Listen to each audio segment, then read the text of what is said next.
आज हम जिस सेशन में हैं वो सेशन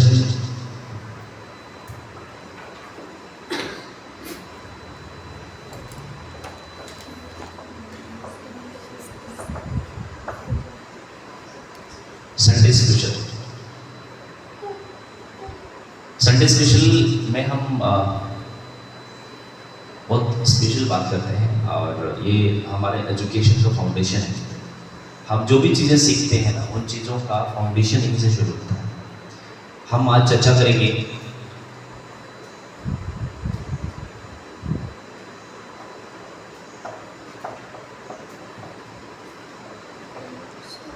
स्व प्रेरणा, जो विषय है इसका मतलब थोड़ा समझते हैं। स्व प्रेरणा क्या है? एक होता है प्रेरणा और एक होता है स्व प्रेरणा। प्रेरणा का मतलब होता है किसी चीज से हम प्रेरित होकर उस कार्य को संचालित करें, या कोई हमें प्रेरित करता है, कोई हमें मोटिवेट करता है। इंग्लिश में अगर हम बात करें तो मोटिवेट करता है, या तो हम किसी चीज को देख के मोटिवेट होते हैं। कभी कभी कोई ऐसा वीडियोस देखते हैं और हमें ऐसा लगता है जब ये कर सकता है तो मैं क्यों नहीं कर सकता। कभी कभी कोई ऐसा कहता है या कहती है और हमें मोटिवेट किया जाता है कि yes you can do it, आप कर सकते हैं। तो ये एक मोटिवेशन हुआ, एक प्रकार का प्रेरणा हुआ जब हम किसी से लेते हैं। और ये जो लेते हैं ना, वो एक लिमिटेशन है, आप उसके ज्यादा नहीं ले सकते। अगर आप मोटिवेट हो रहे हैं किसी चीज से बार बार, इसका मतलब आप एग्जिस्टेंस नहीं कर सकते, इसका मतलब आप लंबा नहीं चल सकते। मोटिवेट होना जरूरी है। शिक्षक एक मोटिवेटर होता है, वो आपकी कमजोरियों को समझता है और उसको कन्वर्ट करता है शक्ति में, ताकत में कन्वर्ट करता है। वो एक अच्छा शिक्षक होता है। ये बहुत जरूरी चीज है हमारे जीवन में। जो भी शिक्षक हैं या टीचर्स हैं, वो हमें अपनी कमजोरियों को बताते हैं और कमजोरियों को हटाते हैं। हमारे कमजोरियों को जो बढ़ाए वो शिक्षक नहीं हो सकता। हमारे कमजोरियों को छोटा करे और हमारी शक्तियों को जो बड़ा करे, हमारी कमजोरियों को जो छोटा करे और हमारी शक्तियों को जो बड़ा करे, he is a real teacher, he is a best गुरु।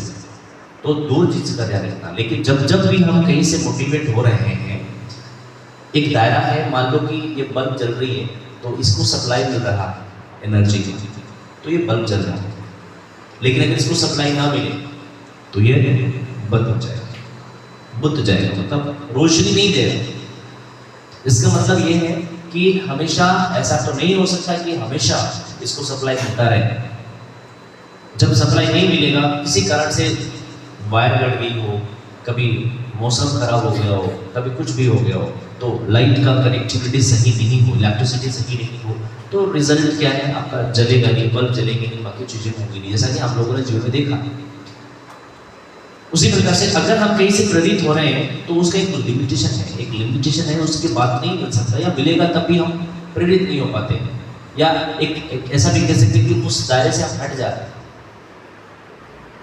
तो वो एक सामान्य तरीके से कहा जाता है वो एक दायरा है, उसके बाद हम नहीं प्राप्त कर सकते।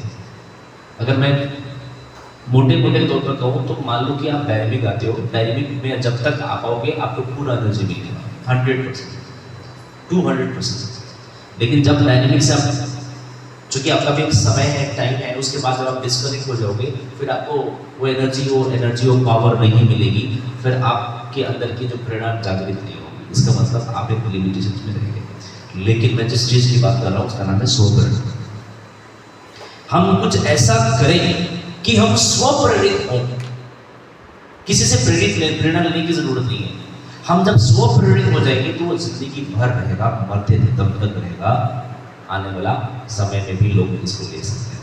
तो हम उसकी बात कर रहे हैं जो कभी खत्म ना हो, उसका नाम है स्व प्रेरणा। समझ में आ रहा है? और स्व प्रेरणा की शुरुआत कैसे होती है? और ये जिसके पास है, ये स्व प्रेरणा जिसके पास है, दुनिया की कोई ताकत उसको अपने रास्ते से दिखा नहीं सकती। और दुनिया में जितने लोगों ने कामयाबी के परचम को लहराया है, इस दुनिया में जिसको भी आप सक्सेसफुल हस्ती बोलते हो, इस दुनिया में जितने भी झंडा खड़ा है कामयाबी का, वो प्रेरणा लेने के बाद स्व प्रेरणा से बनाया। शुरुआती में तो लेना पड़ेगा। जिस प्रकार से चांद की अपनी खुद की रोशनी नहीं होती, उसको सूर्य से हमें रोशनी लेना पड़ता है, तब जाके रोशनी वो देता है। हमने ऐसा पढ़ा है, ये सुनो, हमने ये पढ़ा है कि चांद सूर्य से रोशनी प्राप्त करता है, उसके बाद वो चमकता है, लेकिन सूर्य किसी से नहीं लेता है, उसका खुद का अपना रोशनी होता है। तो आप चांद नहीं, आप क्या बनो? सूर्य बनो। स्व प्रेरित हो जाओ। आपके अंदर में वो एनर्जी पैदा होना चाहिए कि मैं जिस काम के लिए पैदा हुआ उस धरती पे, मुझे उसके लिए किसी की आवश्यकता शुरुआत में लेनी तो पड़ेगी, लेकिन बाद में मैं खुद ले लूँ। इसीलिए मैं अभी आपको भर रहा हूँ, अभी आपको प्रेरित कर रहा हूँ। जिस दिन आप इतने काबिल हो जाएंगे, उस दिन के बाद आप स्व प्रेरित हो जाएंगे। जैसे आज मुझे किसी से मोटिवेशन लेने की आवश्यकता नहीं महसूस होती, हाँ, लेकिन इसका मतलब ये नहीं है कि मैं एक चीज कहीं देख लेता हूँ, कुछ भी ऐसा नया चीज मैं सीखने का बड़ा प्रवृत्ति, मैं जो नया चीज सीखने का, जीवन का दूसरा ही नाम है सीखने का ललक होना। जिसके पास सीखने की ललक नहीं है, वो 15 साल में भी 95 साल का हो गया। समझ में आया? जिसके पास सीखने की सोच नहीं है, कुछ नया पाने की सोच नहीं है, वो 15-17 साल का है, 20 साल का है, तो 100 साल का सोच हो गया। इसका मतलब बूढ़ा इंसान शरीर से होता है, सोच से नहीं होता। अगर एक 95 साल का आदमी भी सोच से सीखने का है, कुछ नया करने का सोच है, कुछ जानने की ललक है, तो वो भी बूढ़ा शरीर से जरूर हो सकता है, सोच से नहीं। और इंसान शारीरिक बूढ़ा वो जल्दी हो जाता है जो व्यक्ति ये सोच लेता है कि मैं तो किसी लायक हूँ। तो जीवन में 65 से लेकर के 95 साल में असली काम होते हैं। और मैं आपको बताना चाहता हूँ, ये रिसर्च कहता है कि 40 साल के बाद ही असली बुद्धि व्यक्ति की शुरुआत होती है, कामयाबी की असली शुरुआत होती है, बड़ी कामयाबी। मैं कई एग्जाम्पल ऐसा दे सकता हूँ, या भरे पड़े ऐसे एग्जाम्पल से, जिसने 40 के बाद ही अपनी कहानी की शुरुआत करी। आज अगर जिसकी आप बात करते हो, हिंदुस्तान का सबसे रईस व्यक्ति का नाम आता है तो अंबानी खानदान का आता है ना। तो अंबानी खानदान के जो फाउंडर थे, जिनका नाम था धीरू भाई अंबानी, आपने जीवन काल के 40वें साल के बाद ही शुरुआत होने किया। उससे पहले वो पेट्रोल पंप में पेट्रोल भरने का काम करते थे, छोटे छोटे काम करते थे। लेकिन जब वो चले गए, इस धरती को छोड़ के चले गए, तो 65,000 करोड़ का साम्राज्य बना के चले गए। तो ये कभी मत समझना कि जीवन में मतलब कि समय ललक जहाँ खत्म हो गई सीखने की, कुछ पाने की जब ललक खत्म हो जाती है, तो इंसान बूढ़ा हो जाता है। बूढ़ा शब्द को इसलिए मैं बता रहा हूँ, लोगों की इच्छाएं खत्म हो जाती है। लोग सोचते हैं कि मेरी तो उम्र खत्म हो गई, मैं क्या करूँ। आपने सुना होगा KFC, नाम सुना है? KFC जो एक बहुत बड़ी फास्ट फूड कह सकते हो, चिकन फ्राइड का एक सीरीज है वर्ल्ड में, चिकन फ्राई है ना, KFC के नाम से प्रख्यात है। उसने अपने जीवन की शुरुआत 60 के बाद की थी। उनकी हिस्ट्री पढ़ी, 60 साल के बाद, सोचो 60 साल के बाद लोग गिनते हैं दिन कि कब ऊपर निकल जाए। और सरकार भी मांगती है, सरकार ने थप्पा दे रखा है, 60 साल के बाद लोग किसी काम के लायक रिटायर करती है नहीं 60 साल के बाद। कमाल देखो, हमारी पूरी व्यवस्था हमें कमजोर करने के लिए बैठी पड़ी है, पूरी व्यवस्था बैठी पड़ी है। सरकार भी बोलती है तेरा 60 साल हो गया, तू निकल यहाँ से, तेरे जगह किसी और को डालेंगे।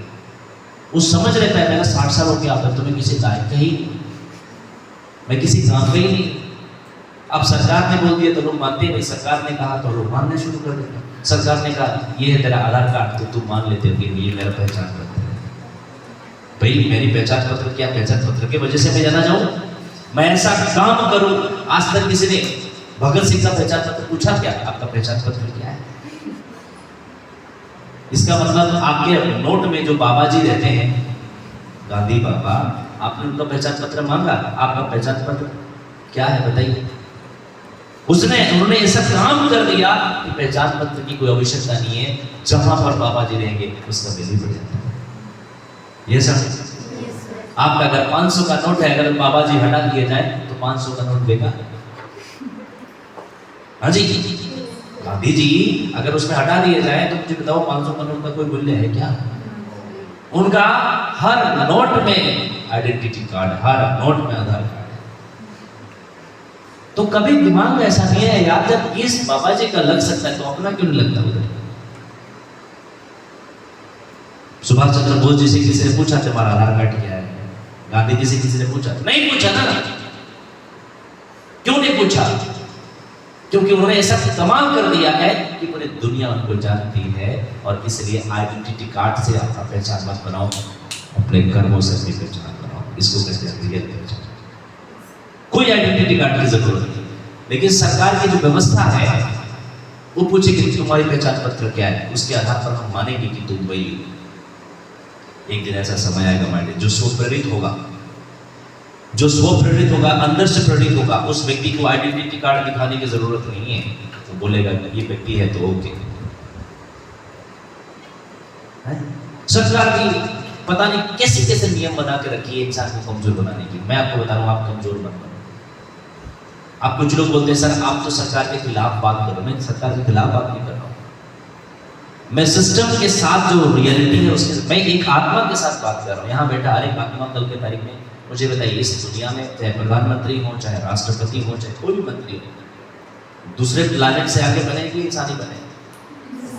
आप ऐसे कभी मत समझना कि प्रधानमंत्री है तो दुनिया का सबसे अनुभव पदार्थ है। नहीं, हमारे भीतर अनंत शक्ति का भंडार भरा हुआ है। ऐसी अद्भुत शक्तियां हैं जिस शक्ति का हम कल्पना नहीं कर सकते। उसको जगाओ, उसको जागृत करो, और जिस दिन तुम उस दिन जागृत करना सीख जाओगे उस दिन तुम्हारी पहचान आइडेंटिटी कार्ड से नहीं होगी, तुम्हारी पहचान तुम्हारे कर्मों से होगी। और इसीलिए इस कक्षा में आना चाहिए जिससे आपको ये पता चले कि मैं कोई साधारण प्राणी नहीं हूँ। इस धरती का, इस पूरे ब्रह्मांड का सर्वश्रेष्ठ प्राणी अगर कोई है तो वो है इंसान,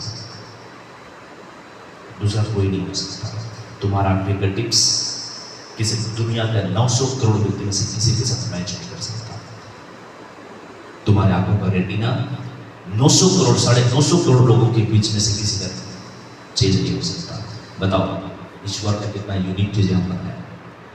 अगर हमें यूनिक नहीं बनाया होता तो हमारी फिंगर टिप्स किसी से मैच कर रही होती। हमें यूनिक बनाया, लेकिन हमको व्यवस्था ने इतना कमजोर बना कर रखा है, हमें कुबड़ा बना रखा है। हमें इतना कमजोर बना रखा है कि इस दुनिया में, हम इस धरती पर अगर हम नहीं समझ पाए इन चीजों को तो जिंदगी भर याद रखना, आज 99% लोग समझ नहीं पाए, इसकी वजह से वो बेकार पड़े। और इस दुनिया में ऐसी रही वो दुनिया है जिससे पूरी दुनिया ने लोगों को बनाया है और कामयाबी की शिखर तक पहुंच गए। कारण क्या है? उसने समझा कि मैं साधारण कार्य करने के लिए पैदा नहीं हूँ, मैं अद्भुत काम करने के लिए पैदा हूँ। लेकिन उसके लिए उस तरीके का मेहनत, उस तरीके का गाइडलाइन, उस तरीके का डायरेक्शन चाहिए होगा। और किसी पहचान पत्र की वजह से हम अपनी पहचान को रखें, ऐसा नहीं है। हम अपनी पहचान, ठीक है वो व्यवस्था है, व्यवस्था में बनाए रखने के लिए आपकी पहचान पत्र जरूरी है, मैं मानता हूँ, मैं उस सिस्टम से इनकार नहीं कर रहा हूँ। अगर आप कहीं जाना चाहते हो तो आपकी आइडेंटिटी कार्ड है, आपका आधार कार्ड है, आपकी ये कार्ड है, वो कार्ड है, लगा लो। लेकिन अपने कर्म इतना जबरदस्त करो कि आने वाले वक्त में हम अपनी पहचान अपने कर्मों से लोग भी सामने कर सके। ये भाव अपने भीतर में होना चाहिए।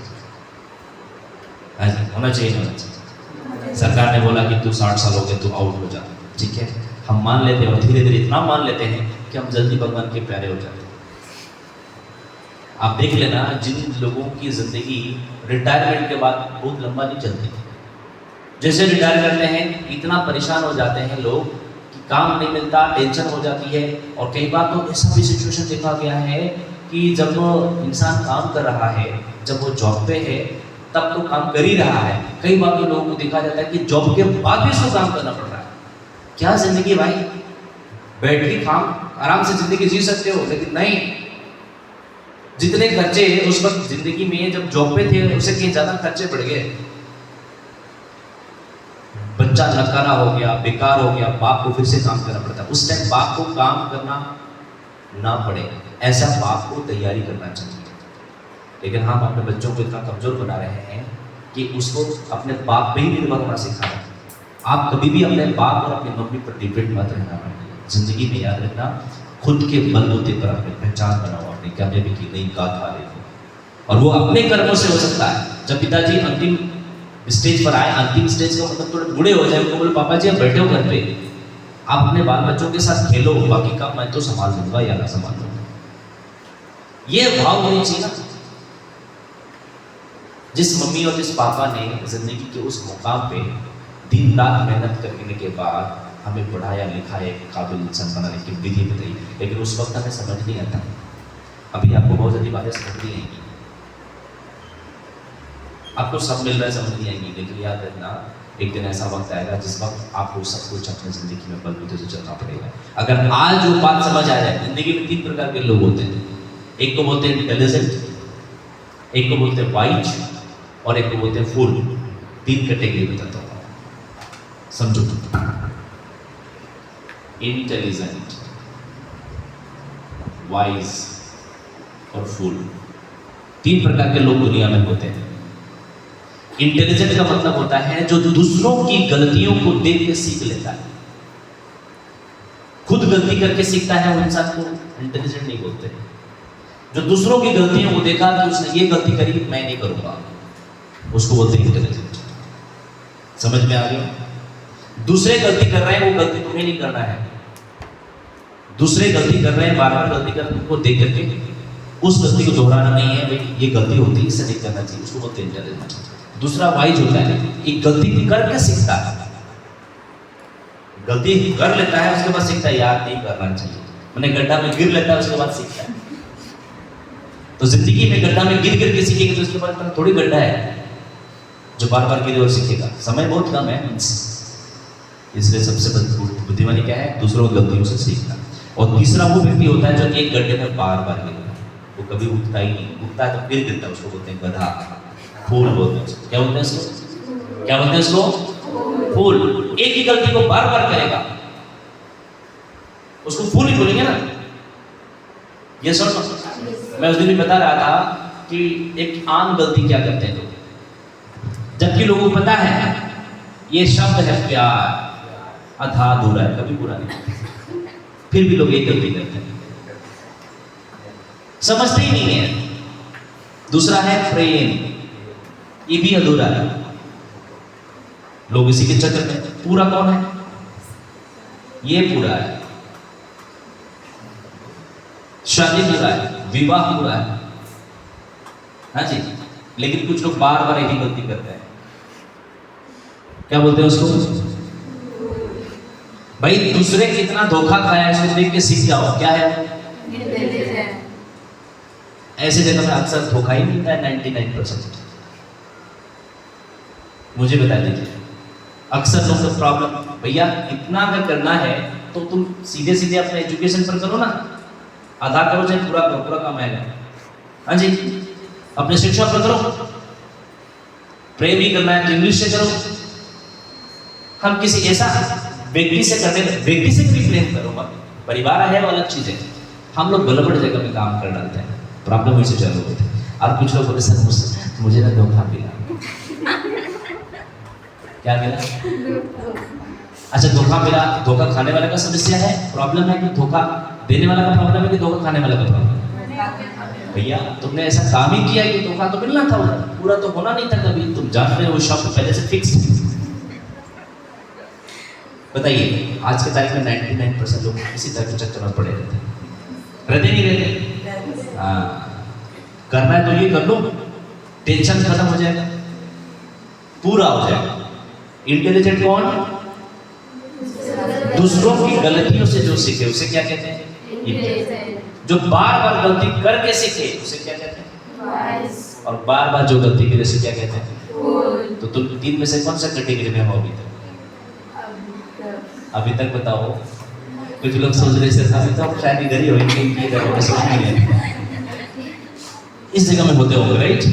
इस लेवल पे पहुंचना है भाई। हाँ, इस लेवल में पहुंचो, दूसरी गलतियों से सीखने का। और तब दूसरों गलतियों में तभी आप सीख सकते हो जब तुमको पकड़ होगा गलती दूसरा ने क्या किया। हाँ जी, पकड़ होना चाहिए ना, कहाँ गलती उसने किया है। तो उसके लिए आपको आना होगा संडे क्लास, तब आपको यह समझ आएगा गलतियां कहाँ कहाँ करनी नहीं चाहिए। तो ये बात क्लियर हो गई? यस। तो क्या बात कर रहे थे हम लोग? स्वप्रेरणा। किसकी बात कर रहे थे?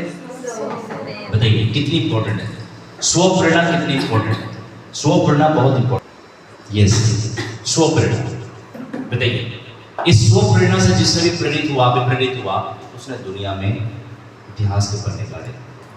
ये कभी भटकता नहीं है। तो स्व प्रेरित होना बहुत जरूरी है। और जो व्यक्ति स्व प्रेरित नहीं होता, दूसरों से प्रेरित होता, ठीक है शुरुआती दौर में आप दूसरों से प्रेरित हो जाओ, कोई दिक्कत नहीं है।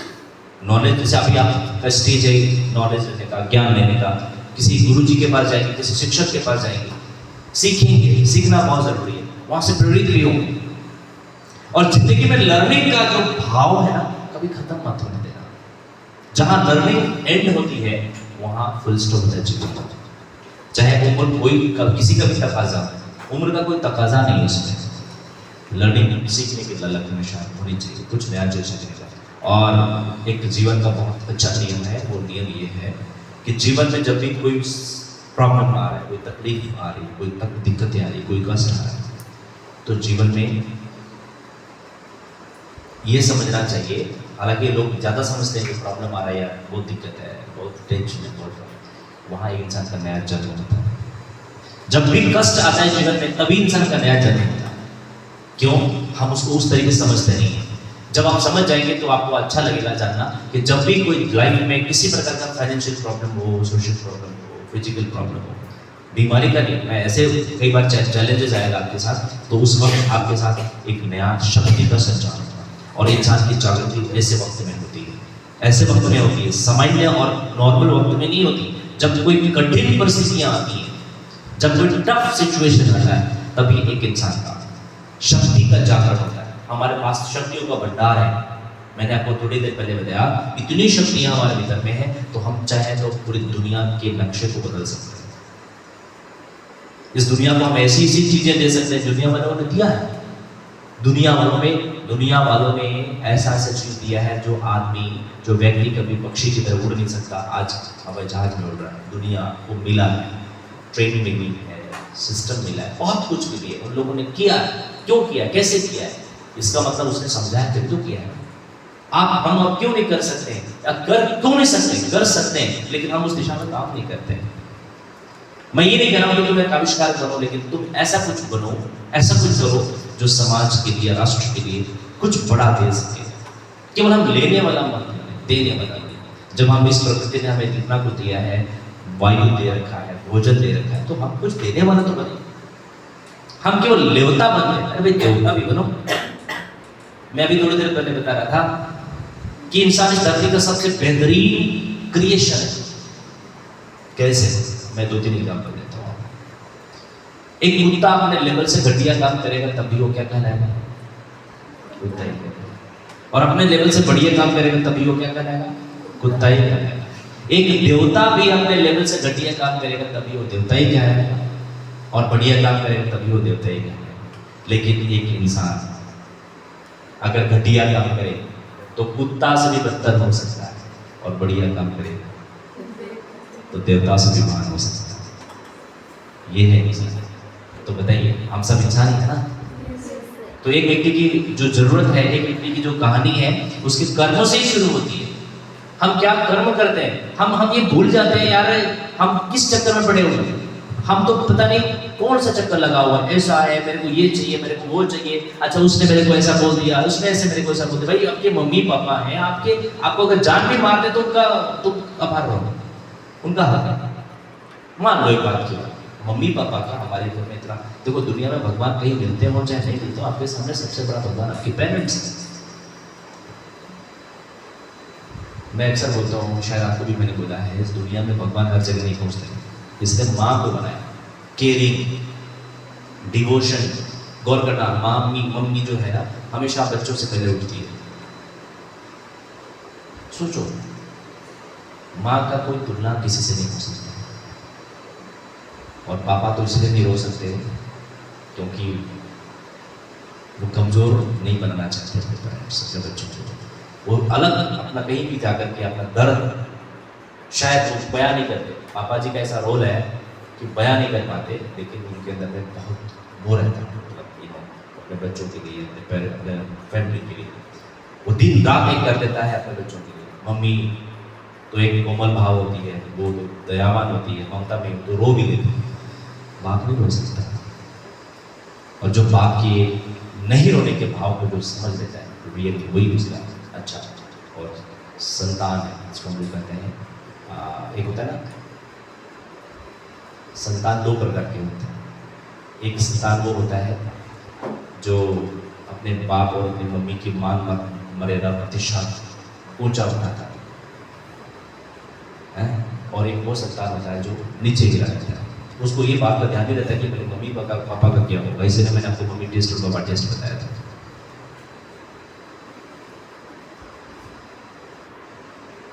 मम्मी टेस्ट और पापा टेस्ट के बारे में मैंने आपको पहले बताया था कि आप जब भी कभी सोचो किसी कार्य को करने के बारे में तो मम्मी का 10 ध्यान रखो, पापा का 10 ध्यान रखो।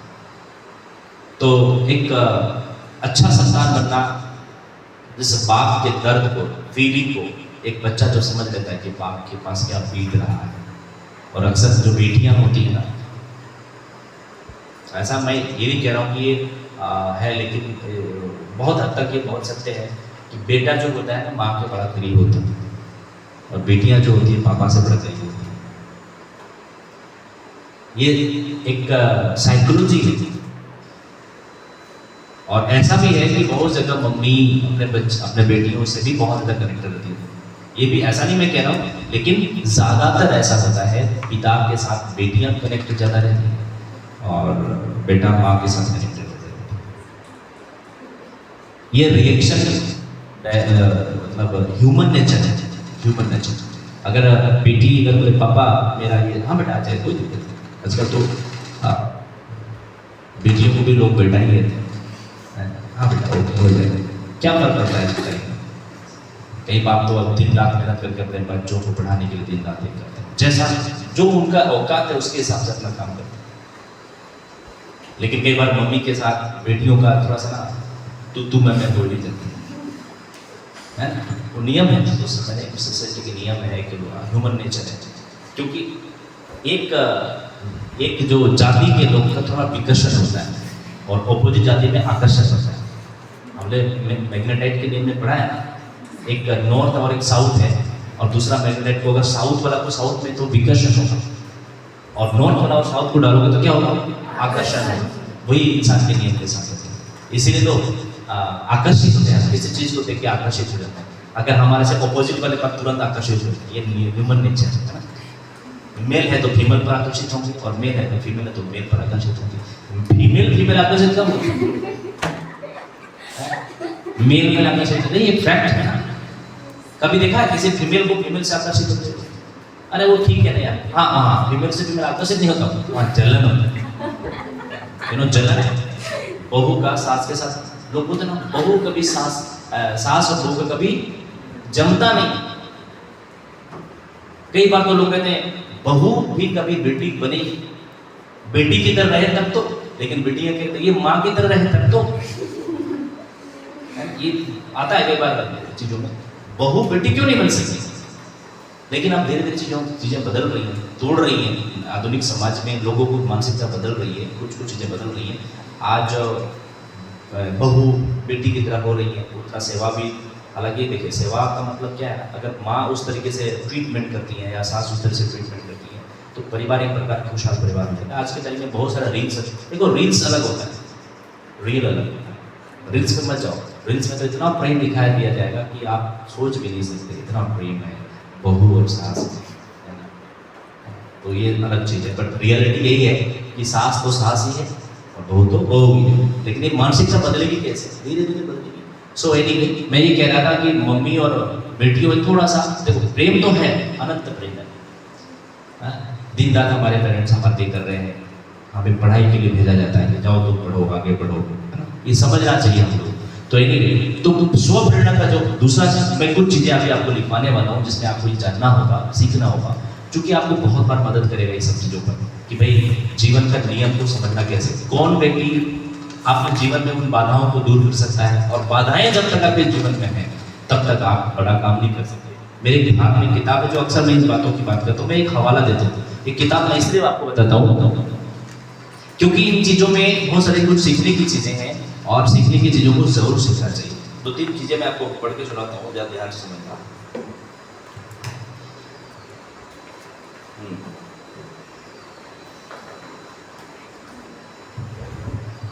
यहाँ लिखा है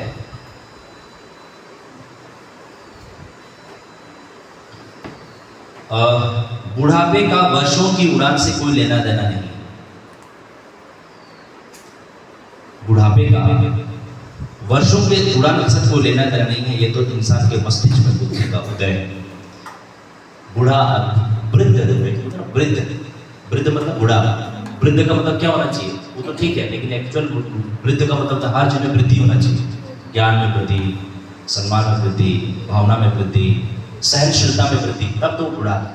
अभी तो बूढ़े लोगों के ये सब खत्म हो जाता है, सहनशीलता खत्म हो जाती है, प्रेम खत्म हो जाता है, चिड़चिड़ापन आ जाता है। उनके जैसा काम नहीं होने लगता तो चिड़चिड़ापन आने लग जाता है ना। एक छोटे बच्चे और बूढ़े व्यक्ति में कोई ज़्यादा अंतर नहीं होता कई बार। यहाँ लिखा है कि इसको जानना है,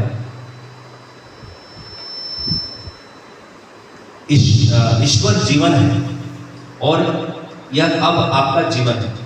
जीवन सतत नवीकरण करने वाला, मतलब नया करने वाला, शाश्वत और अविनाशी है तथा सभी इंसानों की वास्तविकता है। आप हमेशा जीते हैं क्योंकि आपका जीवन ईश्वर का जीवन है। देखो, हम जब जी रहे हैं हमें ऐसा लगता है कि क्या लाइफ का फंडा है, हम एक्चुअली उसको समझ नहीं पाते और नहीं समझने के कारण ही हम दिन ब दिन नवीकरण सोचते नहीं है, नया कुछ सोचते नहीं है और नया नहीं सोचने की वजह से हम कमजोर हो जाते हैं। हमें कमजोर उन चीज़ों से बना दिया जाता है जो बिल्कुल मतलब कि नवीकरण जहाँ खत्म हो जाता है वहाँ इंसान का सोच खत्म हो जाता है। तो नवीकरण करते रहना चाहिए, नया कुछ सीखते रहना चाहिए, नया जगह में जाते रहना चाहिए। उससे क्या होगा, कुछ नया क्रिएट करने की सोच हमेशा व्यक्ति में होना चाहिए, तो कभी लाइफ में बुजुर्ग की लिस्ट में नहीं आएगा। यहाँ लिखता है आप अपने मस्तिष्क को नहीं देख सकते। अच्छा बताइए, कोई व्यक्ति अपने मस्तिष्क को देख सकता है? आप और मैं देख सकते हैं, लेकिन मस्तिष्क है क्या? है तो सही। आप अपने मस्तिष्क को नहीं देख सकते, लेकिन आप जानते हैं कि आपके पास एक मस्तिष्क है। आप भावना को नहीं देख सकते, लेकिन आप जानते हैं कि खेल भावना होती है, एक भावना होती है। भावना समझते हो ना? भावना, इमोशन। आप क्या भावना को देख सकते हैं? लेकिन भावना तो है। कला की, संगीत की, वक्ता की भावना भी वास्तविक होती है। इसी तरह आपके दिलो दिमाग में चलने वाली अच्छाई, सत्य और सुंदरता की भावनाएं वास्तविक है। आप जिंदगी को नहीं देख सकते, लेकिन आप जानते हैं कि आप जिंदा हैं। हाँ जी, जिंदगी को देख सकते हैं, जिंदगी कैसी होती है, लेकिन हम जिंदा हैं। बुढ़ापे को उच्चतम दृष्टिकोण से ईश्वर की सच्चाइयों का मनन कहा जा सकता है। बुढ़ापे को, है ना, ईश्वर का चिंतन करना। बुढ़ापे की खुशियां जवानी की खुशियों से ज्यादा बड़ी है। आपका मस्तिष्क आध्यात्मिक और मानसिक खेल में व्यस्त रहता है। प्रकृति आपके शरीर को धीमा कर देती है ताकि आपको दैवी चीजों पर मनन करने का अवसर मिल सके। शरीर जो है ना, थोड़ा सा धीमा हो जाता है ताकि आप चिंतन और मनन कर सके भगवान की, ईश्वर की। हम अभी तेज है, अभी शरीर बहुत तेज है, फास्ट है, अभी एनर्जी है, हम भाग दौड़ करके अपना जिंदगी में कमाई कुछ कर रहे हैं। इंसान बुजुर्ग तब होता है या बुजुर्ग होने की स्टेज पे जब आ जाता है, तो इसका मतलब ये होता है कि आप ईश्वर के प्रति समर्पित हो जाए, इस सत्ता के प्रति समर्पित हो जाए। इस दुनिया में सत्ता ईश्वर का है, उसके लिए बुढ़ापा आती है, लेकिन हम उसको भी नहीं समझ पाते। बुढ़ापा इसलिए नहीं आती है कि आपका शरीर बुढ़ा, उसका मतलब प्रकृति ने हम सबको ऐसा बना दिया है कि आप जो है आप एक्टिविटी मत करो, आप ईश्वर की सत्ता को स्वीकार करो। इस दुनिया के अंदर में ईश्वर है, पावर है, शक्ति है, उसको स्वीकार करके आप जीवन को सफल बनाओ। इसलिए आपका शरीर को शक्तिहीन कर दिया जाता है ताकि आप मन से चिंतन कर सके ईश्वर की, मन ही मन बात कर सके ईश्वर की, मन ही मन वार्तालाप कर सके ईश्वर की, मन ही मन नाम ले सके, नाम जाप कर सके और बहुत प्रकार की एक्टिविटीज, अच्छी एक्टिविटीज कर सके। इसलिए बुढ़ापा आती है। लेकिन बुढ़ापा का मतलब हम क्या समझते हैं? ज़्यादातर लोग क्या समझते हैं? अभी तो आप बच्चे हो, आप बच्चे का मतलब ही समझते हो कि नहीं समझते, मुझे नहीं पता, मैं समझा दूंगा। लेकिन ज़्यादातर बुढ़ापा के लोग को यही समझ में आता है, अरे बुढ़ा हो गया, चलो क्या। आप कई बार अगर कुछ लोग समझते हैं, वो जाते हैं भजन कीर्तन करते हैं, कहीं बैठते हैं, कभी कुछ करते हैं। लेकिन अगर भजन कीर्तन करो तो मन में भी भजन कीर्तन का भाव होना चाहिए। आप भजन कीर्तन करके आते हो घर पे और घर पे लड़ाई झगड़ा करते हो खुद से, तो बेकार वाली बात है। अच्छा, बच्चों का काम क्या है? अध्ययन करना, शिक्षा अर्जित करना, ज्ञानार्जन करना। और जब ज्ञान आ जाए तो उसके आधार पर आप धनार्जन करें, व्यवस्था को चलाने के लिए, अपने फैमिली को चलाने के लिए बहुत जरूरी चीज है, और अच्छा काम करके चलाना चाहिए। तो इसमें कुछ पॉइंट्स आपको बताया जा रहा है। बुढ़ापे का डर शारीरिक और मानसिक ह्रास उत्पन्न कर सकता है। मुझे जिस चीज का बहुत डर था वो हो गई। लोग बार बार सोचें, अरे जिस चीज का डर था वही हो गया। हाँ, आपका सोच ही आपका सब कुछ का निर्माण करती है। आप अगर सोच लेते हो कि मैं बूढ़ा हो गया, मैं बता रहा हूँ, अभी एक घटना घटी थी, उसमें सोच का बहुत बड़ा एग्जामिनेशन हुआ था। सोच जैसे रखेंगे वैसे ही बनेंगे। उसी के आधार पर एक टॉपिक, आप के मन का जो सबसे बड़ा डर है उसको कैसे हटाएं, स्वप्रेरित हमेशा कैसे रहें, उसके लिए कुछ आपको पॉइंट्स मैं आपको लिखाता हूँ अभी। और ये बहुत जरूरी चीज है, आपको लिखना चाहिए। अपने विचार की शक्ति की समीक्षा करना।